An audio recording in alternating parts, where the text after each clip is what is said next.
로마서는 크게 4개의 봉우리로 되어 있다고 저는 계속해서 주장해 왔습니다.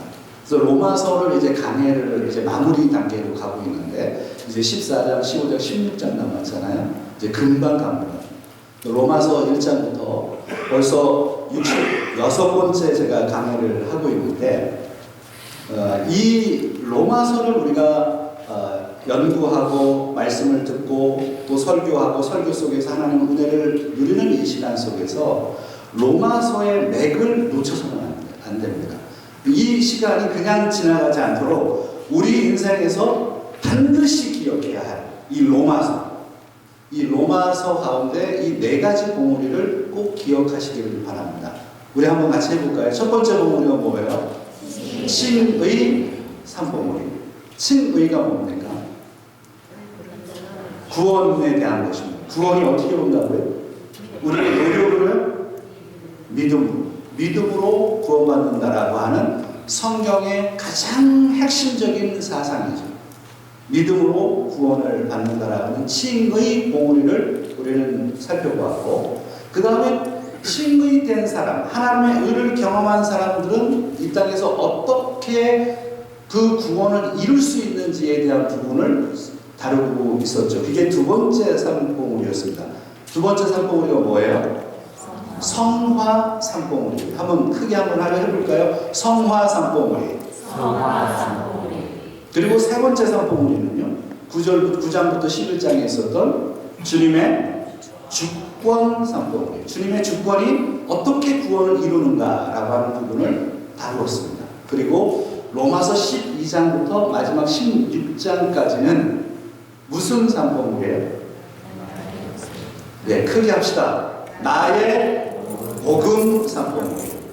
그래서 칭의 산봉우리, 성화 산봉우리, 하나님의 주권 산봉우리, 그리고 나의 복음 산봉우리. 우리는 지금 나의 복음 산봉우리를 지금 정복해 가고 있습니다. 12장, 로마서 12장, 13장. 오늘 본문이 로마서 13장의 마지막 단락입니다. 11절부터 14절까지. 우리는 이미 4번째 산봉우리인 나의 복음 산봉우리의 3분의 1 지점에 와 있는 것입니다. 조금만 더 올라가면 로마서를 완전히 정복할 수 있겠습니다. 로마서 12장부터 16장까지는 사도 바울이 전한 그리스도의 복음을 어떻게 살아내야 할 것인가 라고 하는 이 적용점, 그리스도의 복음을 어떻게 살아내야 할 것인가, 내 삶의 정황 속에서 이 복음을 나는 어떻게 살아낼 것인가 라고 하는 이 실천적인 부분을 담고 있는 것이죠. 로마서 12장에는요 4가지의 관계를 설명했습니다. 기억나십니까? 한번 우리 잠깐 생각해 보세요. 로마서 12장에는 몇 가지의 관계가 드러나 있습니까? 4가지. 우리 같이 한번 또 읽어보겠습니다. 첫 번째, 하나님과의 관계. 두 번째, 자신과의 관계. 세 번째, 공동체와의 관계. 그리고 네 번째는 원수와의 관계입니다. 그리고 로마서 13장은 3가지의 관계가 있습니다. 로마서 13장에는 국가와의 관계, 그리고 율법과의 관계. 율법을 어떻게 이룰 것이냐. 사랑이 기본이 된다고 우리 지난주에 살펴봤습니다. 오늘은 마지막 로마서 13장의 마지막 3번째, 종말과의 관계, 밤과 낮의 관계, 종말과의 관계를 다루게 됩니다. 저는 오늘 이 본문 로마서 13장 11절로 14절에 있는 이 말씀을 살피면서 이 부분을 이렇게 생각을 하고 있어요. 잠을 깨우는 웨이크업 콜이다. 잠을 깨우는 벨소리와 같다. 한번 따라해 볼까요? 잠을 깨우는 벨소리. 그러니까 오늘 본문을 들으면서 깜짝깜짝 놀라시고 오늘 예배 시간에 조는 분들이 없어야 될 것 같아요. 확인해 보겠습니다. 누가 졸고 있는지. 잠을 깨우는 웨이크업 콜. 그래서 오늘 본문에 이스테를 알라라고 하는 이 문구를 우리가 주목해 보면서 이 시대를 알고 있는가? 이 시대를 아는 게 왜 중요한가? 이 시대가 도대체 무엇인가? 여러분 이 시대를 알아야지요. 그래야 잠을 깰 수가 있는데 로마서 13장 11절에 이렇게 말씀하고 있습니다. 한번 같이 읽어보도록 하겠습니다. 또한 너희가 이 시기를 알거니와 자다가 깰 때가 벌써 되었으니 이는 이제 우리의 구원이 처음 믿을 때보다 가까웠습니다. 화면을 띄워놓고요. 자, 거기에 구문을 거드렸습니다. 슬래시를 보이죠. 슬래시가 몇 개가 되어 있어요? 4개요? 6개요? 3개가 더 되어 있죠. 그렇다면 구문은 몇 개예요? 4개의 구문이 있습니다. 이해되시죠? 자, 4개의 구문을 제가 지금부터 좀 여러분하고 집중해서 한번 살펴볼게요. 첫 번째 구문은 뭐예요? 또한이라고 하는 구문입니다. 두 번째는 너희가 이 시기를 안다. 세 번째는 자다가 뛸 때가 되었다. 네 번째는 왜냐하면 시작해서 이제 우리의 구원이 처음 믿을 때보다 가까웠다라고 하는 4개의 구문이 오늘 문장에 기록되어 있습니다. 11절 한 구절에 4개의 문장이 되어 있어요. 그러면 제가 왜 그 구문을 이렇게 설정을 해드렸느냐 하면 질문이 있어서 그래요. 로마서 13장 11절을 보면서 영어 성경을 제가 본문에 이렇게 같이 보도록 해드렸는데 영어 성경에는 있는데 한글 성경에는 없는 부분이 있어요. 찾아보십시오. 이것을 마치는 분은 또 오늘 점심을 대접해드리도록 하겠습니다. 자, 영어 성경에는 있는데 한글 성경에는 없어요. 찾으셨어요? 아, 영어 못 읽으시는 건 아니시죠? 뭐가 번역이 생략되어 있을까요? 한글 성경에. 그럼 첫 번째 구문이에요, 두 번째 구문이에요, 세 번째 구문이에요, 네 번째 구문이에요. 아, 이러다 시간 다 가겠다. 저는 그냥 질문만 하는 겁니다. 대답을 뭐 정확하게 들으려고 하는 거 아니니까. 첫 번째 구문을 보세요. 또한 거기에 생략되어 있습니다. 무엇이 생략되어 있느냐면 do this라고 하는 게 생략되어 있습니다. 이것을 행하라 라고 하는 것이 생략되어 있다. 또한 이것을 행하라 이렇게 번역되어야 됩니다. 그래서 헬라어 원문에도 kai tuto라고 하는 이 단어가 첨가되어 있습니다. 이것을 행하라, 또한 이것을 행하라. Do this. 또한 이것을 행하라. 그러면 이것은 도대체 무엇일까요? 이것을 행하라. 그러니까 이것이라고 하는 이것은 로마서 12장과 13장에 나와 있는 로마서 12장에는 몇 가지의 관계가 있다 그랬죠? 4가지의 관계가 있다 그랬고 로마서 13장은 몇 가지의 관계가 등장한다 그랬죠? 3가지의 관계인데 아직 세 번째는 지금 풀지를 못하고 있으니까 두 가지의 관계가 있습니다. 그러니까 총 몇 가지의 관계예요? 6가지의 관계를 행하라는 거예요. 너희들이 하나님과의 관계, 나와의 관계, 자신과의 관계, 공동체와의 관계, 원수와의 관계, 국가와의 관계, 율법과의 관계를 행하라. 그 말씀을 지키라라는 거예요. 그게 생략되어 있어요. 이 부분을 확인하는 게 필요합니다. 우리가 하나님의 말씀을 읽으면서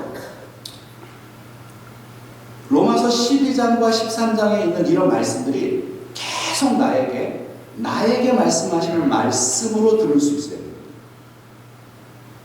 아, 지난주에 뭐 목사님 설교 그냥 또 요번 주에 또 할 건데 뭐 그게 아니고 이 말씀이 내 삶을 칠 수 있어요. 12장, 13장에 있는 그 관계 속에서 하나님이 무엇을 원하시는지 들었으면 그 말씀을 행동으로 실천하라. Do this and do this. 이것을 행하라.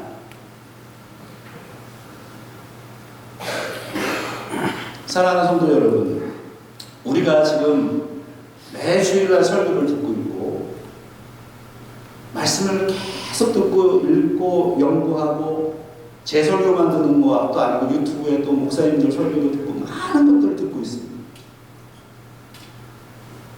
행하고 있습니까? 행동으로 이 말씀들을 내 삶에 살아내고 있습니까? 아니, 듣는 거 말고 내가 정말 행동하고 있느냐? 머릿속에는 너무 많은 것들이 있는데 가슴으로 내려오지 못한 것들 때문에 기독교가 욕먹고 있는 거 아니에요? 두 번째 부분에 보세요. 너희가 이 시기를 알거니와, 너희가 이 시기를 알거니와, understanding the present time. 너희가 이 시기를 알고 있기 때문에 이 시기를 알거니와. 여기에 이 시기라고 하는 걸 보세요. The present time. 이 시기가 무슨 시기예요? 너희가 이 시기를 안다. 사랑하는 여러분, 오늘 우리는 예배를 드리러 이 자리에 왔습니다. 이 시기가 뭡니까? 이 시대를 알고 있습니까? 이 시기를 안다고 기록되어 있습니다. 이 시기가 무엇입니까? The present time. 여기 understanding이라고 하는 ing형이니까 분사형이죠. 헬라어의 원문에도 이 분사형으로 되어 있어요. 이 분사형은 원인의 의미가 있습니다. 그러니까 이 시기를 알고 있기 때문에 이것을 행해야 돼요. 이 시기를 알고 있기 때문에, 이 시기를 알지 못하면 행할 수 없다라는 거예요. 이 시기가 도대체 뭐예요? 지금 저와 여러분이 살고 있는 이 시기를 얘기하는 거예요.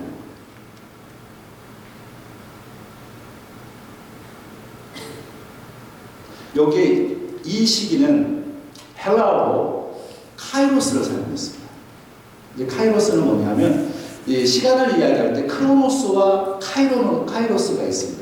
크로노스라고 하는 것은 헬라어 단어 가운데 우리가 크로니클이라고 하잖아요. 이게 연대별로 되어 있다. 예를 들어서 이게 성경이 다 연대별로 되어 있는 것은 아니지만 창세기, 출애굽기, 레위기, 민수기, 신명기 시대가 오래된 것부터 시작해가지고 요한계시록으로 끝납니다. 순서가 항상 맞는 것은 아니지만 이게 연대별로 어느 정도 되어 있단 말이에요. 이 연대별로 시간 순서를 얘기할 때는 이 크로니클이라고 하는 연대별적으로 크로노스라고 하는 단어를 사용합니다. 그러나 반면에 카이로스라고 하는 단어는 영적인 시간을 얘기합니다.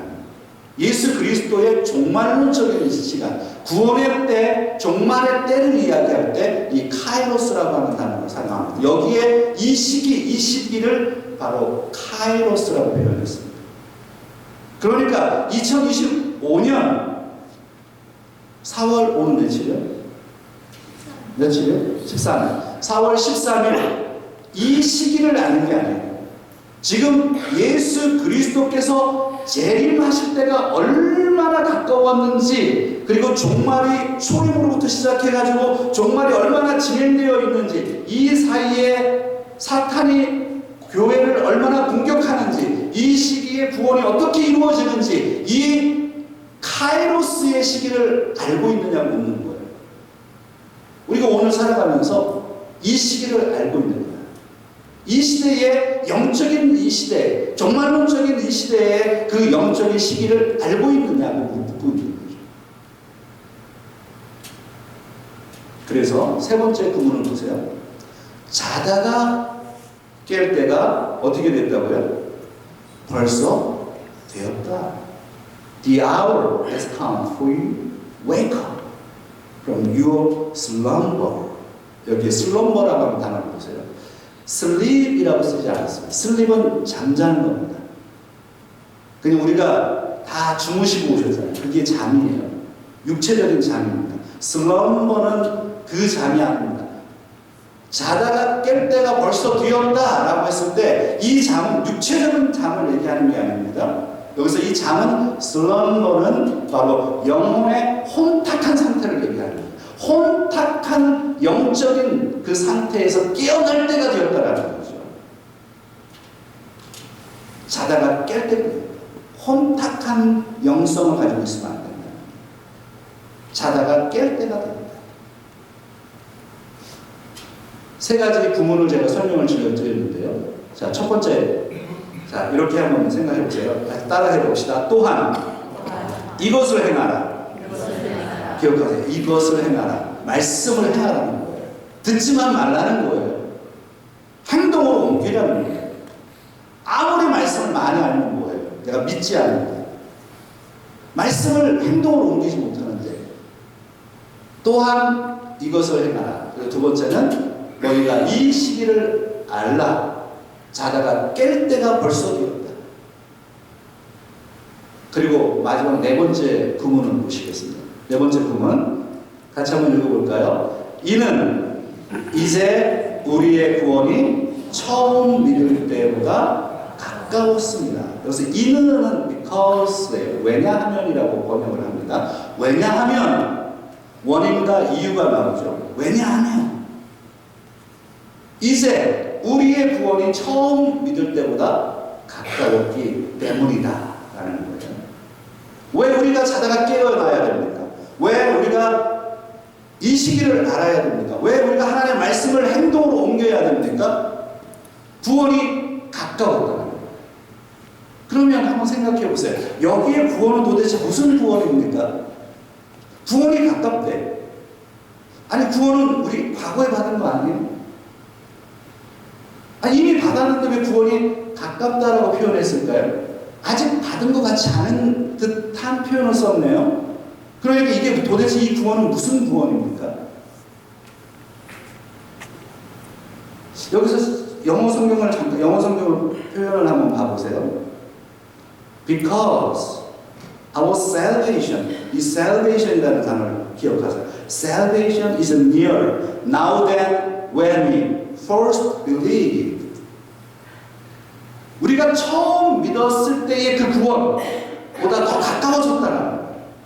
자, 이 말이 무슨 얘기일까요? 이 소테리아라고 하는 이 구원이라고 하는 salvation이라고 하는 단어 있죠. 이 구원은 미래적인 구원만 있는 게 아니에요. 그런데 여기서는 지금 과거적인 구원, 현재적인 구원, 미래적인 구원 세 가지를 설명한다면, 자, 여기서 구원은 무슨 구원입니까? 구원이 가까웠습니다라고 했으니까 이 구원은 과거의 구원이에요? 현재의 구원이에요? 미래의 구원이에요? 크게 한번 합시다. 자, 무슨 구원이요? 미래적인 구원. 그래서 사도 바울이 주장할 때 구원이라고 하는 단계는 세 단계가 있습니다. 그게 로마서의 구원론이에요. 칭의는 그러면 칭의와 성화와 영화에 대한 얘기를 로마서에 담겨져 있단 말이에요. 구원의 관계가. 그러면 로마서 1장부터 4장까지 칭의를 이야기했을 때 그 칭의는 저와 여러분에게는 과거적인 사건이에요, 현재적인 사건이에요, 미래적인 사건이에요. 과거. 예. 그러니까 구원은 과거적인 구원이 있고 현재적인 구원이 있고 미래적인 구원이 있어요. 이게 바로 구원의 패러다임이고 로마서의 패러다임이고 사도 바울이 주장하는 겁니다. 그래서 사도 바울의 구원의 3단계는 과거적인 구원이 있고 우리는 이미 과거의 어느 시점에 예수 그리스도를 믿음으로 인해서 구원받았단 말이에요. 그것이 하나님의 의가 정해진 거예요. 그것을 칭의라고 한단 말이에요. 구원받은 사람들이 나는 구원받은 자로서 삶을 살아가려. 그것이 성화입니다. sanctification. 이 현재, 저와 여러분 현재 구원을 이루어가는 거예요. 그러나 구원은 아직 완성되지 않았잖아요. 예수 그리스도가 오심으로 구원이 완성된단 말이에요. 그래서 그것을 미래적인 구원이라고 해요. 그것을 바로 glorification이라고 합니다. 영화, 칭의, justification, sanctification, glorification. 이 전체를 다 통틀어서 구원이라는 개념을 가지고 있습니다. 이게 바로 로마서의 구원론, 사도 바울의 구원론이고. 그래서 오늘 이 로마서 13장 11절에 있는 이 말씀이 얼마나 깊은 말씀인지 아시겠죠? 구원이 처음 믿을 때보다 더 가까워졌다고. 보세요. 마이크라고 표현해볼까요? 구원이 여기서 여기까지 이렇게 넓게 있어요. 나는 여기서 구원을 받았어요. 구원이 계속 좁혀져 가는 거예요. 좁혀져 가. 예수 그리스도의 재림을 기다리면서 나에게 오고 있는 거예요. 그러면 나는 이 구원이 과거적인 구원이면서 미래적인 구원이면서 현재, 과거와 현재와 미래를 같이 살아가요. 이 구원이라고 하는 게 얼마나 역동적인지 이해되십니까? 그 단어를 오늘 사도 바울이 로마서 13장 11절에서 말씀하고 있는 것입니다. 그래서 우리는 깨어 있어야 된다.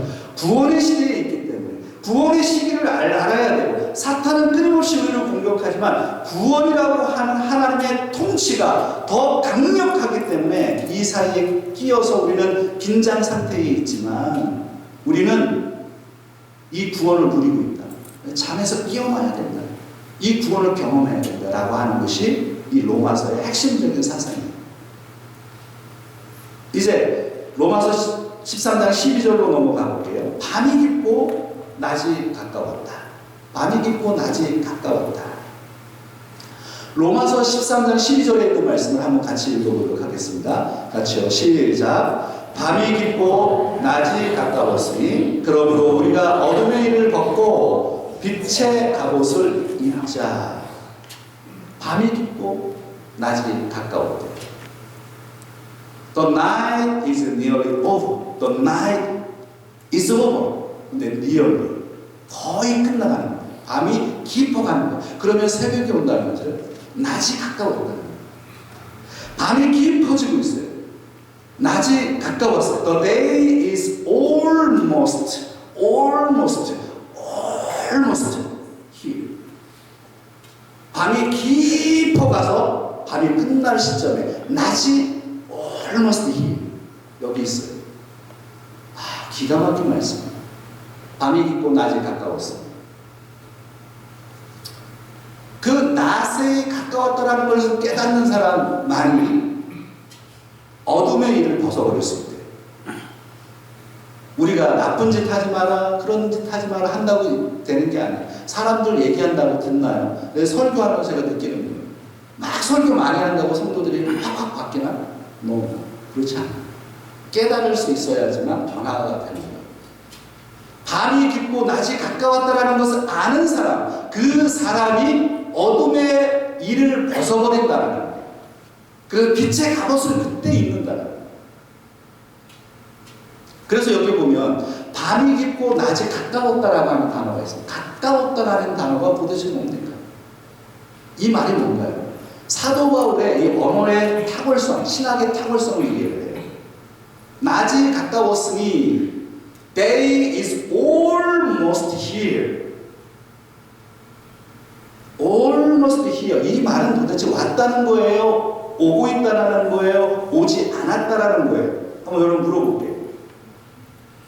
낮이 가까웠다라고 하는 이 의미는 낮이 이미 왔다는 거예요? 오고 있다라는 거예요? 아직 오지 않았다라는 거예요?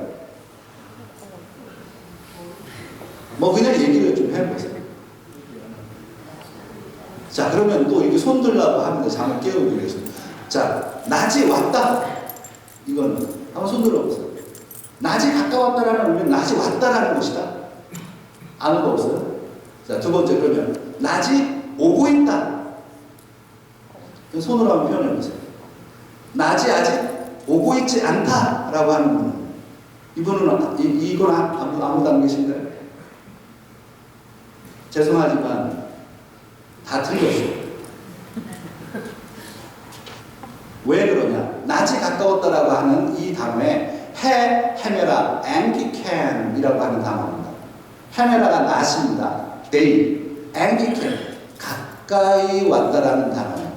이 단어가 탁월한 단어입니다. 헬라어에서 이 단어만큼 탁월한 단어를 찾기가 어려울 정도입니다. 앵기캔, 가까웠다라는 거. 이것은 낮이 이미 왔고 오고 있고 앞으로 올 것이다. 과거와 현재, 미래의 사건을 다 통틀은 단어입니다. 앵기캔. 낮이 가까이 왔다. 자, 이 단어가 어디에 사용되느냐면 마가복음 1장 15절에 예수님께서 사용한 단어예요. 마가복음 1장 15절에 있는 말씀 한번 같이 읽어보도록 하겠습니다. 이르시되 때가 찼고 하나님 나라가 가까이 왔으니 회개하고 복음을 믿으라. 예수님께서 마가복음에서 공생애를 시작하고 가장 먼저 하신 말씀이 무엇이냐면 하나님 나라가 가까이 왔다라고 하는 말씀이었습니다. 하나님 나라가 가까이 왔다라고 했을 때 The kingdom of God is near. The kingdom is God at hand. 손에 잡힐 만하다 이런 뜻입니다. The kingdom of God is near. 여기 almost here. 하나님 나라가 가까이 왔다라고 예수님께서 말씀하실 때 그럼 하나님 나라가 다시 질문합니다. 왔다는 거예요? 오고 있다라는 거예요? 앞으로 올 거라는 거예요? 자, 질문합니다. 손으로 한번 표현해 보세요. 이미 왔다라고 생각하시면 돼요. 하나님 나라. 예, 이제 좀 눈치가 많이 좋아졌어요. 자, 두 번째 그러면 하나님 나라가 오고 있다라고 생각하시는 거예요. 또 듣네. 눈치가 좋아졌어요. 그럼 앞으로 하나님 나라가 올 것이다라고 생각하시는 거예요. 예, 이렇게 세 가지를 다 들어요. 이해가 되세요? 예수님께서 하나님 나라가 가까이 왔다라고 했을 때 여기에 앵기캔이라고 단어를 썼단 말이에요. 그 말은 무슨 얘기냐면 예수 그리스도가 이 땅에 이미 왔다라는 자신이 하나님 나라잖아요. 하나님 나라 주체가 예수 그리스도잖아요. 예수님이 이 땅에 온 게 하나님 나라가 온 거라고. 그리고 하나님 나라는 너희 가운데 지금 이루어지고 있다라는 거예요. 그러나 이 하나님 나라는 아직 완성되지 않고 있다는 것을 포함하는 과거와 현재와 미래의 사건을 통틀어서 한 단어로 사용한 단어가 앵기캔이라고 하는 단어. 하나님 나라가 과거에 왔고 이루어지고 있고 앞으로 완성될 것이다. 이게 종말론적인 사상이고 바울의 사상입니다. 바울의 종말론. 그래서 저 그림을 한번 보시면 예수 그리스도의 초림 때 예수님의 십자가 사건, 예수님이 이 땅에 오신 사건, 그 초림 때부터 이미 하나님 나라가 이 땅에 왔고 이루어지고 있고 그리고 앞으로 완성될 거라고 하는 종말론적인 이중 구조를 가지고 있어요.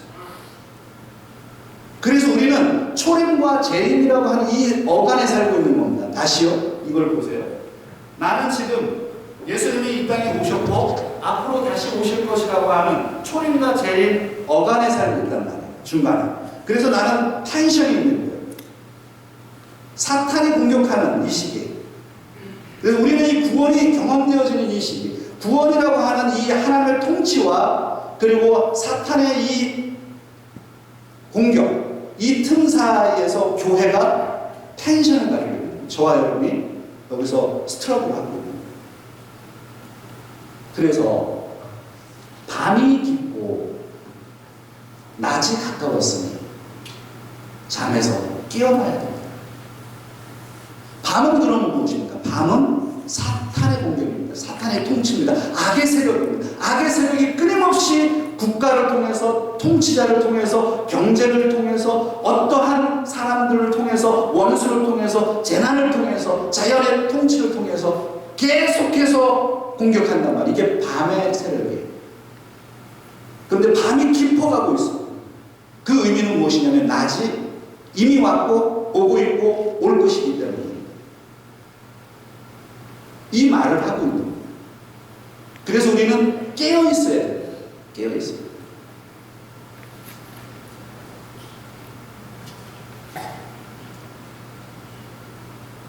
오늘 이 말씀을 통해서 적용적으로 좀 바로 넘어가 보죠. 그래서 깨어 있으라. 한번 따라하겠습니다. 깨어 있으라. Keep watching. Keep watching. Wake up. Wake up. 호텔에 가서 저 아침 6시에 깨워주세요. 따라르릉 전화가 오잖아. Wake up call. 깨어나라. 깨어 있으라. Keep watching. Wake up call. 깨어 있으라. 신자들은 잠에서 깨어나야 합니다. 잠은 밤에 속한 자들의 특징입니다. 근데 신자들은 영적으로 깨어 있어야 됩니다. 시대를 읽을 줄 알아야 됩니다. 이 시대는 세상의 크로니클과 같은 연대기적인 시기가 아니고 그 시기뿐만 아니라 영적인 바로 통치가 이루어지고 있는 이 이중적인 종말론을 이해를 해야 돼요. 우리는 세계의 사람들에 대한 시간관념만 있는 게 아니고 하나님이 통치하는 시간관념이 있는 거예요. 크로노스와 카이로스가 같이 가는 거예요. 그래서 오늘 사도 바울께서 오늘 로마서 13장에서 말씀하고 있는 것은 종말의 임박성에 대한 이야기입니다. 그래서 이 말씀을 로마서 13장 13절과 14절에 이렇게 표현했죠. 같이 한번 읽어보도록 하겠습니다. 낮에와 같이 단정히 행하고 방탕하거나 술 취하지 말며 음란하거나 호색하지 말며 다투거나 시기하지 말고 오직 주 예수 그리스도로 옷 입고 정욕을 위하여 육신의 일을 도모하지 말라. 아멘.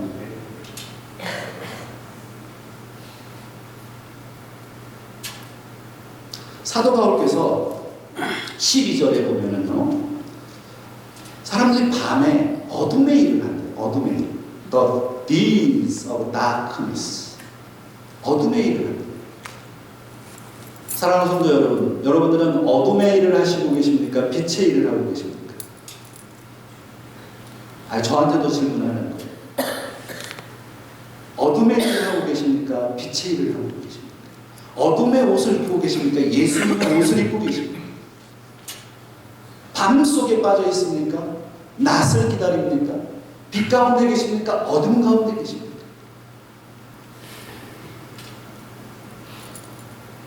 여기에 보면 악의 목록이 나오잖아요. 악의 목록. 아주 쉬운 질문 하나 할게요. 악의 목록이 몇 가지예요? 두 가지? 보세요. 화면에 13절에 14절 안 보셔도 돼요. 13절에 몇 가지? 악의 목록이 몇 가지 나왔어요? 세 가지? 네 가지? 다섯 가지? 여섯 가지. 오늘 이렇게 잘 안 맞습니다. 좋습니다. 이런 상황이. 자, 악의 목록이 몇 가지요? 여섯 가지가 나오는데 쌍으로 되어 있어요. 세 쌍이 있습니다. 첫째 쌍이 뭐예요?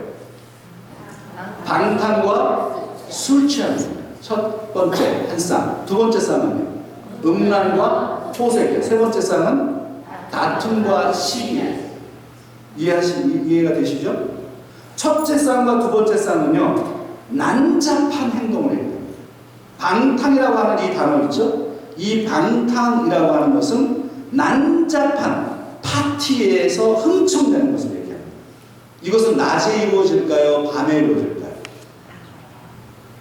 낮에 이렇게 하는 사람이 많지 않지 않을까요? 방탕과 술 취함, 깜짝 놀라는 분들이 계실지 모르겠어요. 술 취함. 깜짝 놀라시길 바랍니다. 방탕과 술 취함. 이것은 밤에 난잡한 행동을 한다는 거죠. 우리 그리스도인들은 이 자리에서 이런 거 여기 계신 분들은 이거 가지고 고민하시는 분은 없을 것 같아요. 방탕과 술 취함. 근데 밤에 난잡한 행동을 통한 흥청대고 술 취하는 모습이에요. 자, 음란과 호색. 음란과 호색은 성적인 문제입니다. 이것은 낮에 사람들이 다 보는 데서 이루어지잖아요. 아주 은밀한 밤에 아무도 없는 자리에서 이루어질 줄. 음란과 호색. 자, 그러니까 첫 번째 쌍과 두 번째 쌍은, 첫 번째와 두 번째는 누구의 관계예요? 저 사람의 관계예요? 누구의 관계? 나의 문제. 한번 따라합시다. 나의 문제. 이거는 샘플이잖아요. 방탕과 술 취함, 음란과 호색은 나의 밤의 일이다. 내가 아무도 모르게 할 수 있는 밤의 일들이 있는 거예요. 그런데 세 번째 쌍의 다툼과 시기는요, 나와 누구와의 관계예요? 나와 공동체와의 관계예요. 다툼과 시기. 그러니까 지금 밤의 일을 벗어버리라는 거예요. 지금 사탄은 끊임없이 나를 공격합니다. 야, 너 술 한잔해. 괜찮아. 회사 다니는데 비즈니스적으로 한잔 할 수 있잖아. 야, 술 한잔해. 오케이. 그 정도 오케이. 야, 우리 가서 춤 한번 출까? 우리 아이들이요, 여러분 그거 기억하셔야 돼요. 우리 아이들이 크리스천들인데 얘네들은 나이트클럽 기본적으로 거의 많이 갑니다. 우리 아이는 그렇지 않을 거야. 그 순진한 생각을 버리시길 바랍니다. 미국의 삶이 얼마나 복잡한지 아세요? 세상에서 직장생활하는 게 얼마나 만만치 않은지 아세요? 술자리가 피해간다고요. 일하려고 술자리에 참석해야 되고요. 내가 자꾸만 타협할 수 있는 거예요. 야, 이렇게 사탄은 얘기해. 야, 괜찮아. 야, 한 잔인데 뭐 어때? 한 잔이야, 괜찮아. 야, 친구들 다 가는데 너 왜 그렇게 해? 야, 가서 흔들어. 방탕과 술 취함, 사탄은 계속 공격하는 거예요. 구원받은 나에게 끊임없이 공격하는 거예요. 그리고 자기만 아는 거예요. 음란하고 호색하고. 이건 누구하고 얘기하지도 않아요. 나만 아는 거예요. 하나님만. 비밀스러운 자신을 그렇게 만들어가는 거예요. 사탄이. 그리고 공동체를 공격합니다. 시기심을 계속 유발합니다. 다투게 합니다. 공동체가 깨지게 합니다. 사탄이 밤의 일을 만듭니다. 밤이 깊어갑니다. 밤이 깊어갈 때 낮이 가까웠다는 것을 깨닫는 사람이 있고 깨닫지 못하는 사람이 있다. 여러분, 우리는 다 연약해요. 다 약점이 있습니다. 저도 연약합니다. 저의 약점이 있습니다. 저는 여러분들보다 더 약점이 많은 사람이에요. 사탄이 기가 막히게 하는 거예요. 근데 우리의 연약함 속에서 지혜로운 사람과 지혜롭지 못한 사람의 차이점이 뭐냐면 우리는 그것을 깨닫는 데가 있어요. 깨달으면 끊어야 돼요. 근데 지혜롭지 못하는 사람은 그 깨닫고도 또 하는 거예요. 또 하고 중독에 빠져서 계속 그 일을 하는 거예요. 계속 도박을 하는 거예요. 마찬가지로 깨닫는데 끊지 못하는 거예요. 밤이 깊이 왔는데도 깨어나지 못해요.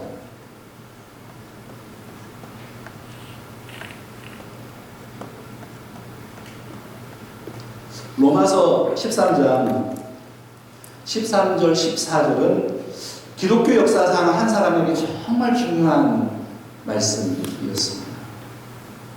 그 사람이 누구냐면 성 어거스틴이라고 하는 분입니다. 아우구스티누스. 라틴어로는 아우구스티누스, 영어로는 어거스틴이라고 부르죠. AD 4세기 5세기 때 초대교회 신학자입니다. 이 어거스틴이 고백록이라고 하는 컴패션이라고 하는 이 고백록을 썼잖아요. 근데 참 대단한 게 자신의 죄를, 부끄러운 죄를 다 고백했어요. 이 책에서. 어거스틴은 19살 때부터 32살 때까지 32살에 회심했습니다. 그러니 20대를요 호랑방탕한 생활을 했습니다. 여기서 호랑방탕이 바로 음란과 호색을 얘기합니다. 술 취함과 방탕입니다. 술 먹고 친구들하고 놀고 여자들과 아주 난잡한 생활을 했습니다. 고백록 8권 12항에 기록되어 있는 내용입니다.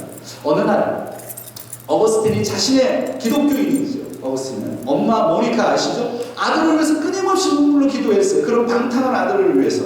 이 아들이 19살 때부터 32살까지 20대는 그렇게 방탕한 생활을 하고 있었을 때 엄마는 너무 가슴이 아픈 거예요. 눈물로 기도했어요. 그 눈물의 기도에 응답하듯이 어느 날 이 어거스틴이 자신을 들여다보기 시작하는데 자기가 너무 방탕한 삶을 사는데 돌이킬 수가 없는 거예요. 두 마음이 있는 것을 깨달아요. 하나님에게 가까이 가야 되는 마음과 그러나 자신이 방탕하고 있는 이 쾌락을 놓고 싶지 않은 이 두 마음 사이에서 고통 가운데 눈물을 흘리면서 고민을 하고 있습니다.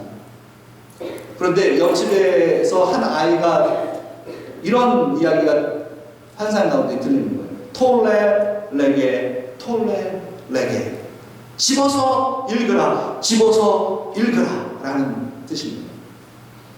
환상 가운데 울고 있는데 집어서 읽으라고 하니까 하나님께서 하나님 말씀을 읽으라고 하는구나 라고 생각하고 하나님의 말씀을 집어서 딱 폈어요. 그리고 첫 번째로 내가 눈이 가는 것이 하나님의 말씀이라고 생각했어요. 근데 딱 핀 성경 구절이 어디예요? 어딜까요, 여러분? 오늘 로마서예요. 로마서에 몇 장일까요? 13장이에요. 몇 절일까요? 13절, 14절. 깜짝 놀랐어요. 지금 이 어거스틴이 읽는 심정으로 한번 같이 다시 한번 읽어보겠습니다. 시작. 낮에와 같이 단정히 행하고 방탕하거나 술 취하지 말며 음란하거나 호색하지 말며 다투거나 시기하지 말고 오직 주 예수 그리스도의 옷 입고 정욕을 빼어 육신의 일을 도모하지 말라. 어거스틴이 깜짝 놀랐어요. 자신이 고민하는 방탕하고 술 취하고 음란하고 호색하는 자신의 20대의 10년을 이렇게 생활하고 있는 이걸 끊어내지 못해서 하나님 앞에 눈물을 흘리고 있었던 그때에 하나님의 말씀을 딱 접한 다음에 그 자리에서 완전히 회심을 해버리고 자신의 모든 것들을 끊어버리고. 우리는 그럴 수 있어요. 우리 연약하니까 어거스틴 같은 생활을 할 수가 있어요. 그러나 하나님 앞에서 하나님의 말씀을 듣고 결단하는 시간이 필요합니다. 그런 시점이 필요합니다. 어거스틴이 그것을 결단해버립니다. 그리고 나서 이 어거스틴이 어마어마한 천재입니다. 그래서 4세기, 5세기에 기독교 역사상 가장 위대한 신학자가 바로 어거스틴이라고 하는 인물입니다. 그렇게 변화되고 있습니다. 어떤 사람들이요, 이 어거스틴의 일화를 듣고 자기도 성경을 펼쳐서 하나님의 뜻을 간구하고 싶은 거예요. 여러분들 그렇게 해보셨나요? 그래서 막 이렇게 막 기도 제목 하는데 쫙 펴봐. 나도 이거 어거스틴처럼 해봐야 되겠다. 이렇게 해가지고 어떤 사람이 딱 펼쳤네. 근데 마태복음이 딱 나오는 거예요. 마태복음 27장 5절이 나오는 그 말씀이 뭔지 아세요? 유다가 스스로 목매어 죽은지라. 이 말씀이 딱 나오는 거예요. 그래서 깜짝 놀라서 이건 아니죠 하나님, 다른 거 주세요 하고서 딱 펼쳤네. 이번에 로마서가 나왔어. 그래서 딱 로마서를 와 좋다 하고서 딱 봤는데 9장 28절이 나왔네. 그럼 9장 28절 찾아보세요. 9장 28절에 주께서 속히 시행하시리라. 여러분, 우리가 이거를 막 펼쳐가지고 내 마음대로 해석하고 그런 건 아니죠. 하나님께서 우리에게 말씀하실 때가 있다. 그때가 여러분 이 시간인 줄 믿습니다.